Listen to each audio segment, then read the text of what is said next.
Kimmel, Fallon, Colbert, all of them go after the NRA. Americans are not buying what the media is selling, and we're about to hit the DACA deadline. So what does that mean for all the illegal immigrant dreamers? I'm Ben Shapiro. This is the Ben Shapiro Show.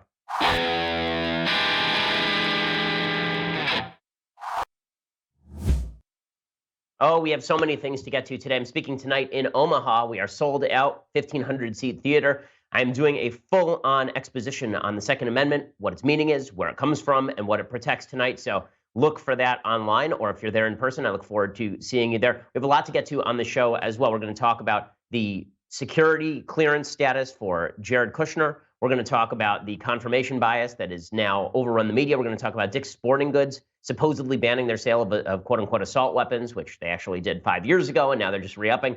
But before we get to any of that, I first want to talk a little bit about more facts that are now coming out about the shooting. So every day there are more facts that are coming out about the shooting. Now, we sort of know what we know at this point until a full investigation is undergone. But here is a fact that should matter to you. When it comes to how Americans feel about what happened in Parkland and who they blame about what happened in Parkland, it is not the NRA. It is not law-abiding gun owners. So Rasmussen had a poll yesterday, a new survey, and it suggests, and this is after the CNN propaganda town hall, the 2 minutes hate on CNN. Here's what Rasmussen reports, quote, 54% of American adults believe the failure of government agencies to respond to numerous warning signs from the prospective killer is more to blame for the mass shooting. Only 33% attribute the deaths more to a lack of adequate gun control. 11% opt for something else. Among Americans who have elementary children, elementary school children or secondary school age children, 61% think the government is more to blame. Just 23% of those adults felt a lack of adequate gun control.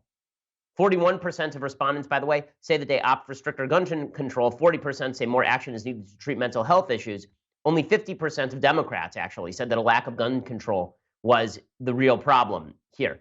All of which is to say, whenever you see polls, there's some polls out today suggesting that even among Republicans, support for gun control is rising. You need to take all of that with a grain of salt, because that's like asking Americans, as I've said in the past, it's like asking Americans, are you for less government spending? The answer is always yes, but then you say, okay, what do you want to see cut?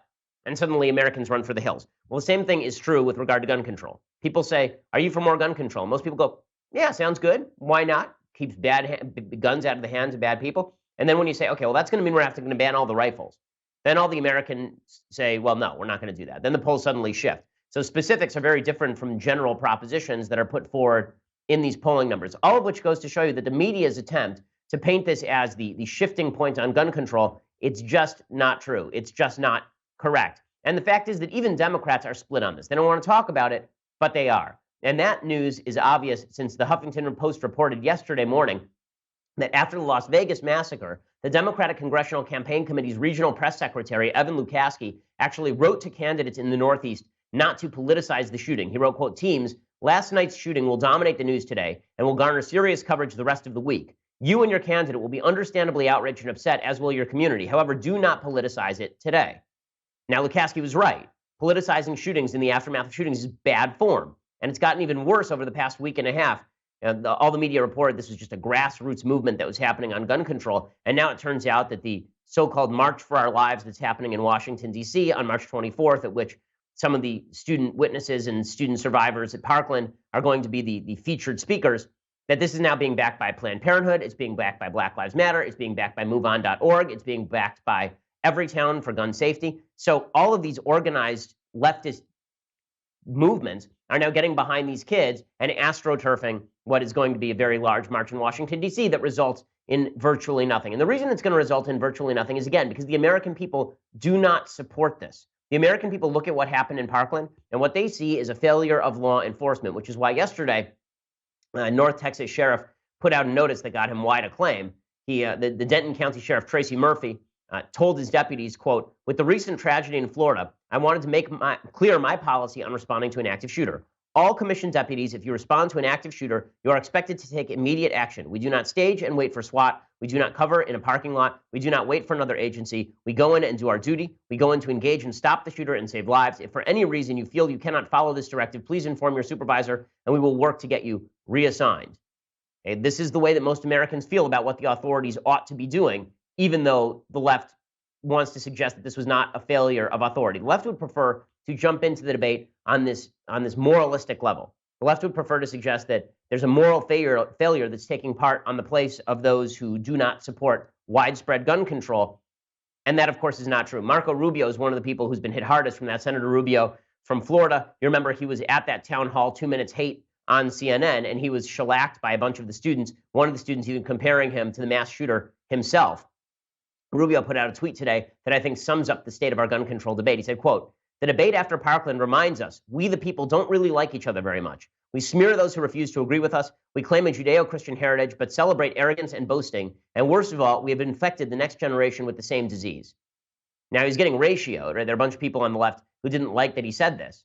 There are a bunch of people who thought, oh, it's just terrible that he would say something like this. But he's 100% correct. The fact is that the left has turned this into a referendum on the moral character of people who disagree with them, and most Americans are not up for that. Most Americans are not interested in castigating their fellow Americans as murderers and murderer supporters, which is why it's really fascinating. There have been a bunch of corporations that have disassociated from the NRA over the last week. There was a poll out today from Morning Consult that showed every single corporation that disassociated from the NRA in the aftermath of this gun control debate has been losing public support, because they'll gain 4 or 5 points in public support from Democrats. They'll lose 60% of public support from Republicans who feel like they're under attack. And the reason Republicans feel like they're under attack is because they are under attack. Okay, the left, they say they're not for removing Second Amendment rights. They only want rational, reasonable gun controls. That's just not true. They want to remove semi-automatic weapons from every person in the United States if they could have their way. That is the end goal. They won't be honest about it, many members of the left, but this is actually what they want. And you can see it in the arguments that they're making. So today, the New York Times has a full piece about how the AR-15 is essentially military technology in the hands of civilians.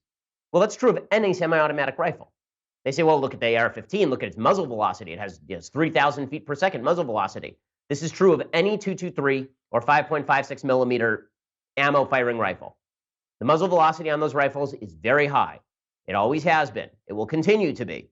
The notion that it's just military technology in the hands of civilians, again, every rifle then is military technology in the hands of civilians, because every rifle was at some point military technology in the hands of civilians. Even bolt-action rifles were military technology in the hands of civilians. This argument is akin to saying that the engine in your car is just like the engines in the cars of people in the military. Okay, that's true, but it doesn't take you very far. And when people on the left rip on the AR-15 and suggest the AR-15 is the root of all evil, this just demonstrates complete lack of gun knowledge. There are 1,000 types of AR-15. There are many, many different types of semi-automatic rifle that fire at similar velocity with similar caliber ammunition. Banning the AR-15 or the branded AR-15 would do nothing to stop the spread of rifles, and it would do nothing to stop the actual problem of school shootings. By the way, there's a study out today showing that school shootings have actually been declining in recent years. Not increasing, declining. We're not allowed to talk about these statistics, of course, because to do so is seen as somehow undermining the case in favor of pushing against school shootings. But the reality is that just as gun violence in the United States has declined markedly from its highs in 1992, 1993, school shootings have been declining in recent years pretty rapidly.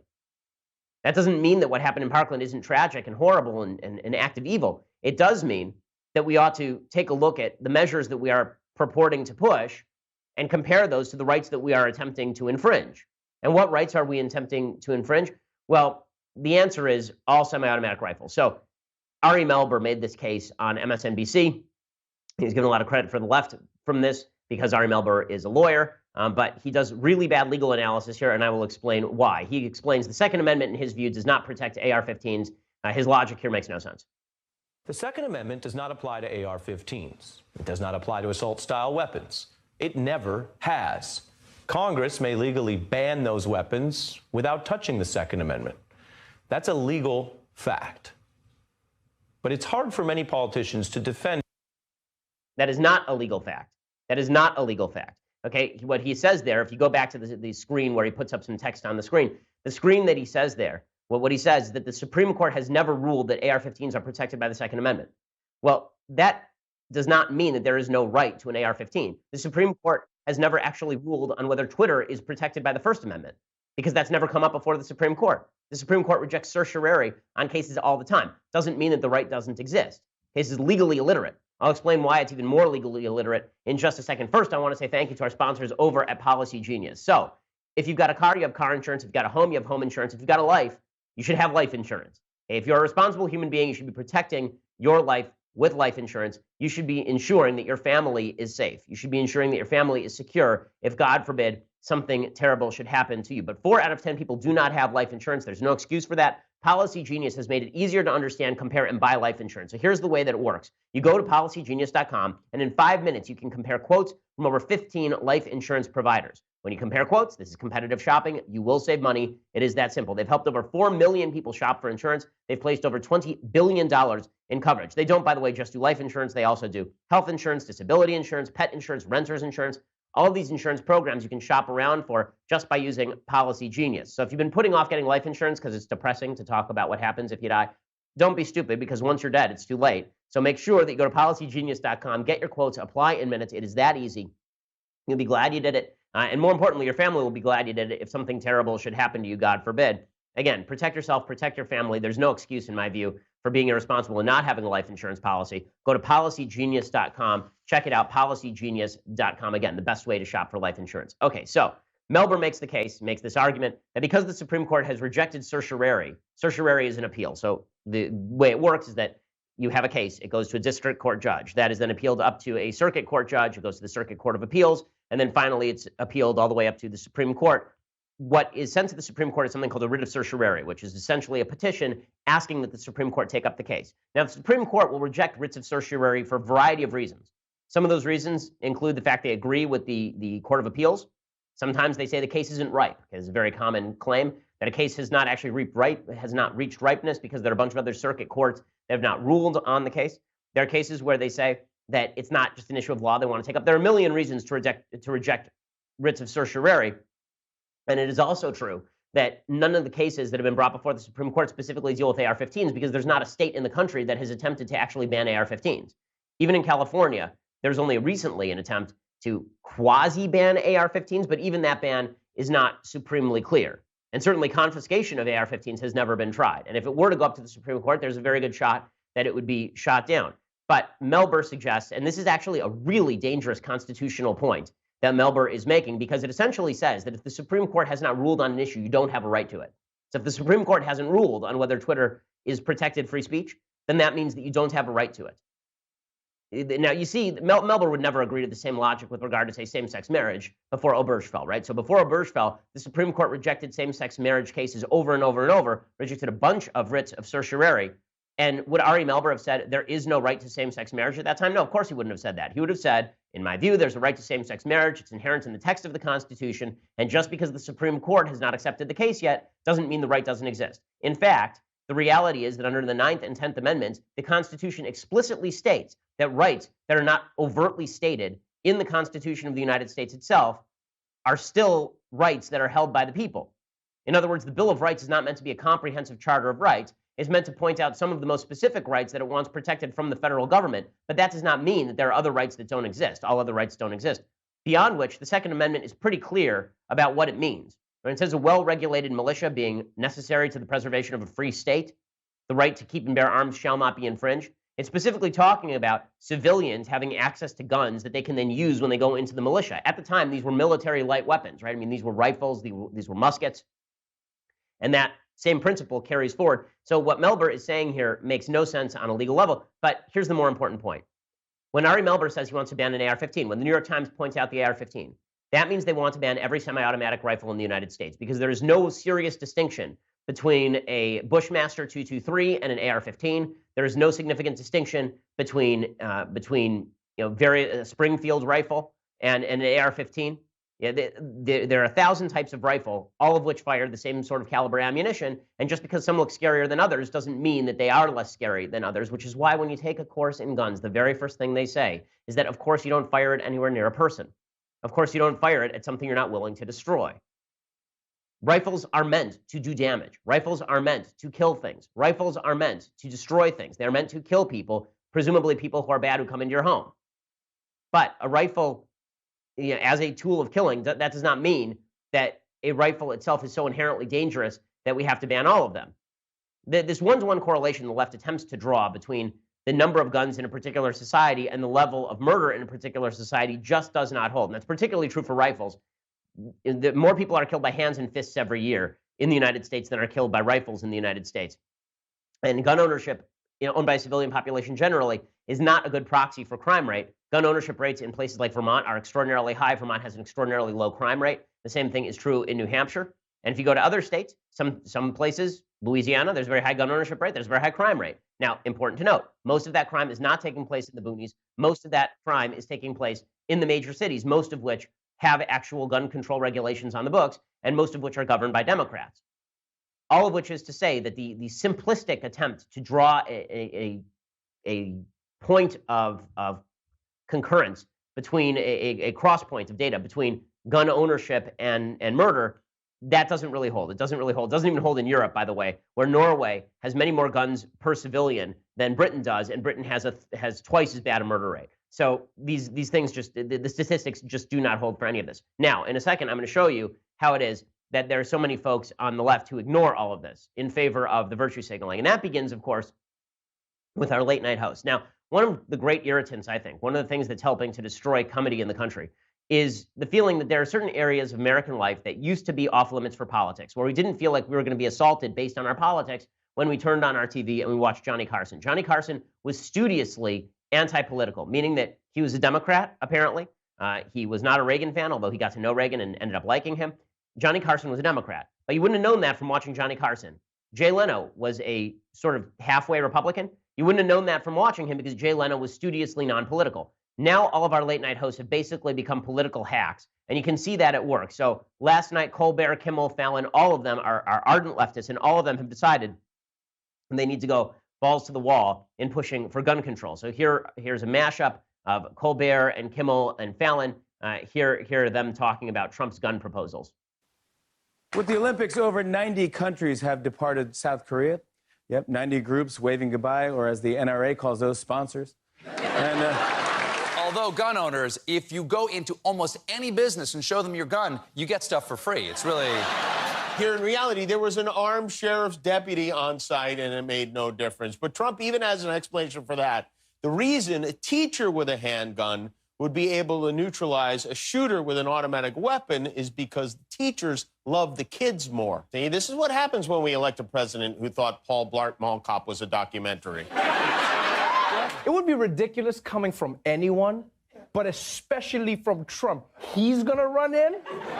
Yo, when Trump ran for president, that was the first time he ran in his entire life.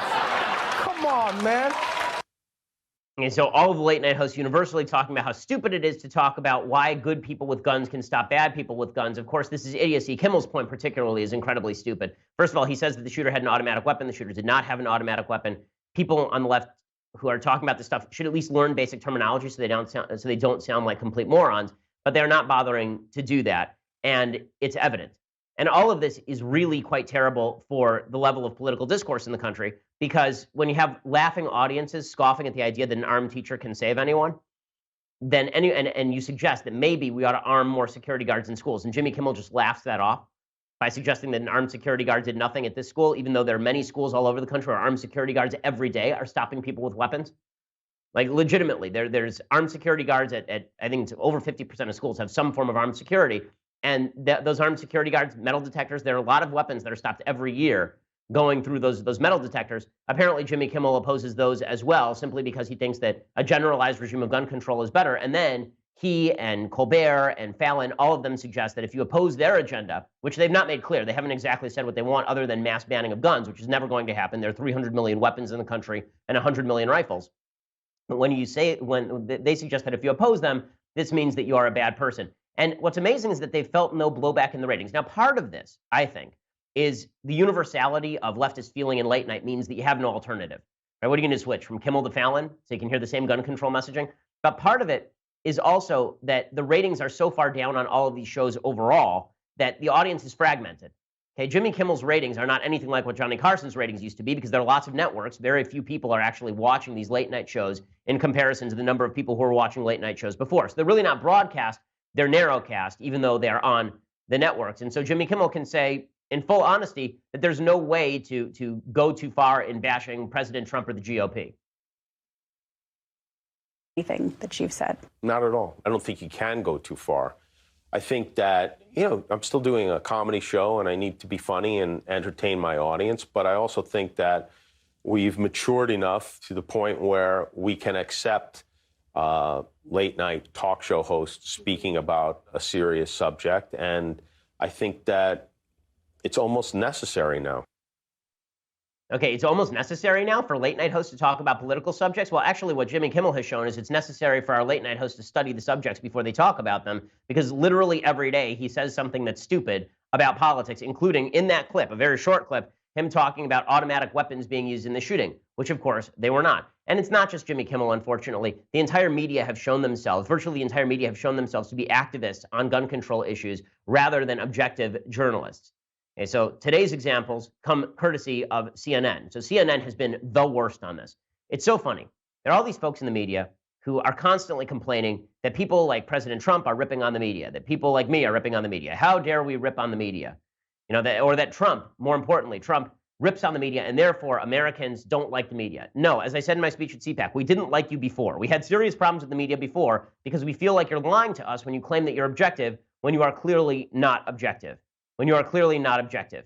Okay, now as an example of CNN not being objective, today, Dick's Sporting Goods announced that they were going to immediately halt sales of assault-style rifles and high-capacity magazines at all of their stores, including their Field & Stream stores, I guess they have these things, and ban the sales of all guns to anyone under 21. Now, after Sandy Hook, they'd already stopped the sale of assault-style weapons, which is a meaningless term, meaning essentially rifles that look scary. They'd done that after Sandy Hook. They're reiterating that today and extending it to a few more of their stores. The chairman and CEO said on Good Morning America, when we saw what the kids were going through and the grief of the parents and the kids who were killed in Parkland, we felt we needed to do something. In other words, there was an emotional appeal. They responded to the emotional appeal. Now, who cares? I mean, the reality is who cares, because most people who are buying from Dick's Sporting Goods were not actually buying assault-style rifles from Dick's Sporting Goods. They haven't been able to for years.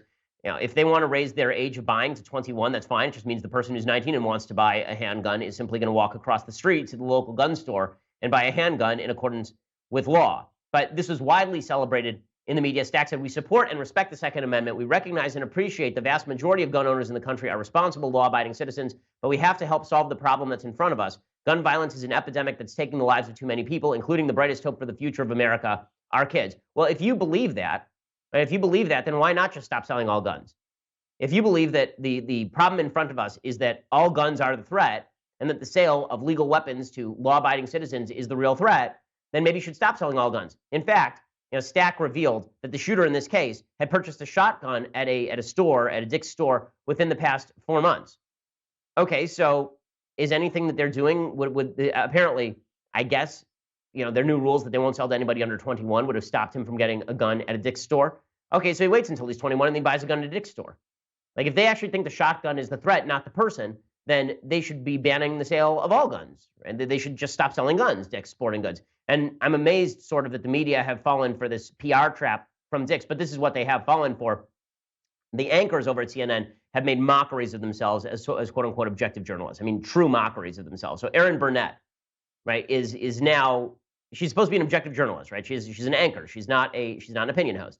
She tweeted this out, quote, politicians may lack courage to stand up to the NRA, but Dick's Sporting Goods, USA's largest sporting goods retailer, will stop selling assault-style weapons and raise minimum age for all gun sales to 21. Is that journalism or is that advocacy? Obviously, that's advocacy. Chris Cuomo had on the CEO, and the big headline in the back said, Dick's takes a stand. Wow, that's not advocacy at all. That's journalism. Dick's takes a stand. Now, the NRA is also taking a stand. It's just that Chris Cuomo doesn't like that stand. So you'd never have on Dana Lash and then in the background say, NRA takes a stand. Of course not, because there are only certain stands that CNN actually likes. And CNN has been doing this for weeks now, from that awful town hall event to a botching basic reporting about weapons. There was a CNN host yesterday who talked about a full semi-automatic, which doesn't even make any sense. What the hell is a full semi-automatic supposed to mean? A semi-automatic just means you pull the trigger once and a bullet comes out. Okay, but it's a full semi-automatic. And then there's a really funny video of him trying to fire a semi-automatic weapon, and the gun jumping in his hands because he doesn't know how to fire a weapon, doesn't know how to lock it into his shoulder. And my wife fires an AR better than he fires an AR. And then, botching basic facts about the weapons, allowing these students to go on national television and make unquestioned assertions about the evils of the people with whom they are talking, and make unquestioned assertions about Marco Rubio being an evil person. And then we're supposed to take CNN seriously? Right, here's a CNN expert yesterday saying that women can't carry guns because they wear dresses. Like, this is a real thing that they said. One of the things that people don't talk about, a lot of these schools, Sandy Hook had an all-female faculty, from principal to teachers. And for a woman, where are you going to hide that gun during the day? You can't put it in your desk drawer. Somebody might steal it and you can't get to it. You're not going to have it in a safe in the principal's office. You can't get to it. On your person, if you wear a dress, if you wear a skirt, are you going to have to wear a jacket every day with a belt and a holster the way a detective, on duty would do? It's not a real practical solution, even for a variety of reasons. Okay, look how stupid this anchor is, right? So the anchor, I don't even know who that anchor is. She's sitting there nodding through this whole thing. Women wear pants. I mean, I hate to break it to CNN, but, outside of hijab land, outside of like places where women are forced to wear skirts, and forced to wear dresses all over the world. I'm not talking all Muslim communities. There are lots of Muslim women who wear pants. Outside of places where women are forced to do that, in a free society like the United States, lots of women wear pants. My wife wears pants. My mom wears pants. All my sisters wear pants, okay? I understand that may be mildly controversial in some Orthodox Jewish circles, but it is not rare in a free country. Lots of women wear pants. And if you're wearing a skirt, there are lots of women who wear skirts who know how to conceal carry. Ooh, they might have to wear a jacket. Ooh, jackets, because women never wear jackets. Like, what in the world?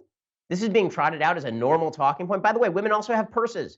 Many women carry their guns in their purses. Unlike men who actually have to conceal and carry on their person, women carrying around their purses is a thing. Women carry guns in their purses. This is how they defend themselves very often.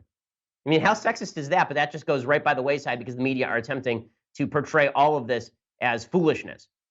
Now, I do want to point out something that I think is worth pointing out. Because there's so many people on the right who are willing to jump to conclusions about the media because the media are clearly biased in these situations, and they did jump to conclusions, and we had a piece over at the Daily Wire. Well, actually, it was more of a tweet from one of our writers over at the Daily Wire, who jumped to a conclusion about the notion that the town hall was rigged, that certain students were told that they couldn't come because they wanted to ask certain questions, and so CNN banned them from the proceedings. It now turns out that one of the Parkland shooting survivors' fathers has admitted to altering his evidence that CNN scripted his town hall question. I think it's important to point that out in the nature of intellectual honesty. There's a big confirmation bias that's happening right now, a really strong confirmation bias. If you like what Jimmy Kimmel is saying, you pretend that he knows what he's talking about. And if you think that CNN sucks, then you're willing to overlook false statements about CNN. I'm going to go out of my way here to point out that that was a false report. Okay, so it was not true that CNN rigged the town hall by scripting questions for the students. It is true, obviously, there is a selection bias in play in terms of the audience. When you go to Broward County, to a place where it's pro-gun control anyway, that voted for Hillary Clinton, and you talk to a bunch of students who are pro-gun control, you're going to end up with a gun control show trial, which is exactly what happened there. So that doesn't justify the CNN show trial, but that was not pre-scripted. The students were not told what to say by the producers over at CNN. I just wanted to point that out in the interests of honesty. Okay, in other breaking news, there's been a lot of talk over the last couple of days about Jared Kushner. So yesterday, the White House Chief of Staff John Kelly temporarily stripped all White House staffers with interim top-level security clearance of that clearance, instead downgraded everyone to quote-unquote secret security clearance. So this means that top-secret material can no longer be seen by Jared. Jared had interim top-secret clearance, so he could see all this material. And so Jared has basically been downgraded for at least what they say is a short period of time. Now, he's 15 months in, and the FBI has still not fully cleared him. One of the reasons the FBI has not fully cleared him is because he's involved in the Mueller investigation. The Mueller investigation hasn't cleared anyone yet, so the FBI has not cleared anyone yet. So anyone who's even tangentially being investigated in the Mueller investigation, anyone who's been called in for questioning, has not yet received full security clearance from the FBI. So the longer that drags on, the longer the Mueller investigation suggesting Trump-Russia collusion or corruption drags on, the longer it's going to be before top security clearance is regranted to people, the longer interim security clearance was in play. Does this mean that there was a new level of guilt found about Jared Kushner? No, it doesn't mean anything of the sort. Does it mean that there was a power play by John Kelly here? Not really, because John Kelly did it to everyone, including Jared Kushner, who had an interim security clearance, mainly because of the blowback that he was receiving after Rob Porter, who had interim security clearance, was found to have not been granted security clearance by the FBI because of the allegations of wife beating. So this was a response by Kelly to the Rob Porter thing, and Kushner got caught up in the center. Now, does that mean that Jared is completely clean? I have no idea. I don't know whether Jared is completely clean. The investigation hasn't taken its full course yet. I assume that it will. But the media are working overtime to suggest that the rejection of top secret security clearance for Jared is an indication of his guilt or his corruption. Now, listen, I've said over and over on the program, is it nepotism that Jared Kushner and Ivanka Trump in the White House are having such large roles. Of course, that's nepotism. I mean, you'd be foolish to not recognize that. Nepotism exists, unfortunately, on both sides of the aisle. I don't like it wherever I see it. It was nepotistic when Chelsea Clinton was helping to be involved in the Bill and Hillary Foundation.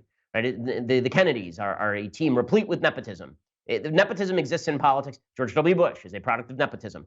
There's lots of nepotism in politics. This is just another example of nepotism in politics. But if we are now going to suggest that anyone who was once rejected for FBI top secret security clearance, not just put on interim hold, as Jared is, but rejected for top secret security clearance, is out of bounds and corrupt, then we ought to start with someone who actually was rejected by the FBI for top secret security clearance. That, of course, would be Obama White House Deputy National Security Advisor Ben Rhodes. Now, what's amazing is back in January, so not very long ago, in January 2017, the Washington Free Beacon reported that Ben Rhodes was openly rejected by the FBI for his clearance. And then he was cleared by the Obama administration under vague circumstances. They just went around the FBI and Obama granted him clearance. Nobody said boo. Nobody cared. Ben Rhodes was one of the architects of the awful, horrible, terrible, immoral Iran deal, and nobody said a word about any of this. Okay, the media didn't seem to care very much about that. But Kushner, end of the world, it obviously means he's corrupt. It obviously means he's terrible. That seems ridiculous to me. Also worth noting that when it comes to this other report, that there are 4 different countries that were looking to manipulate Jared: Mexico, Israel, China, and the UAE. I am sure that they were looking for ways to manipulate members of the Obama administration as well. The question isn't, do foreign governments try to manipulate American government members? The question is, are they successful in doing so, or do they actually have real leverage? We don't know the answer to that yet. So the media jumping to conclusion about Kushner and suggesting that this just demonstrates that there's infighting in the White House, there's chaos, and the end of the... Okay, don't buy any of that. Wait for more evidence. As always, wait for more evidence. Don't jump to the conclusion that the media would like for you to jump to. Okay, so before I go any further, you're going to have to go over to dailywire.com and subscribe. For $9.99 a month, you can have a subscription to Daily Wire. That means you get the rest of the show live, the rest of the Andrew Klavan show live, the rest of the Michael Knowles show live. It means that you also get to be part of our mailbag, which we are having on Fridays. If you want all of those things, plus the magical Leftist Tears hot or cold tumbler, which I wouldn't even bring with me on this jaunt because it's just too valuable, then get an annual subscription. That's just $99 a year. Please go over to iTunes, SoundCloud, YouTube. Please subscribe, but please leave us a review. It always helps us. We really appreciate it. We are the largest, fastest growing conservative podcast in the nation.